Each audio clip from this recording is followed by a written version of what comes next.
Je ne comprends pas comment on peut, là aussi, banaliser à ce point ce voile qui est, encore une fois, le symbole de l'infériorité. Certains vont dire que c'est une obsession. Non, ce n'est pas une obsession. Un peu quand même. Je veux dire, on ne peut pas... automatiquement. Non, oui, mais enfin, justement, vous avez dit sans tabou ni langue de bois. Et vous avez raison. Sans tabou ni langue de bois, je considère que le voile est quelque chose qui est incompatible avec les sociétés modernes. Et c'est indigne d'une grande religion comme la religion musulmane.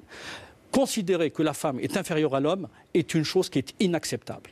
Et que cette chose qui, en l'occurrence, se marque par un symbole, par un bout de tissu, doit, à tout le moins, nous amener à ne pas banaliser dans l'espace public et dans l'espace médiatique cet accoutrement, même si c'est autorisé et que pour certaines le portent en toute liberté. Ça, on n'est pas dans leur tête. Qu'il soit autorisé, il y a beaucoup de choses qui sont autorisées, qui dans le débat public, dans le débat idéologique, Donc vous êtes pour une interdiction ferme totale? Moi, je ne suis pas pour une interdiction, je suis pour une non-banalisation. Qui passe par quoi?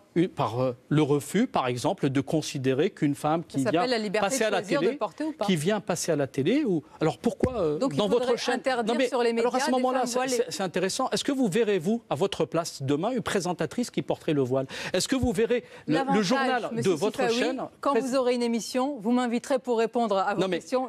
La question mériterait d'être posée. Ou alors, posez-la moi. Non, je répondrai. de choisir mes questions.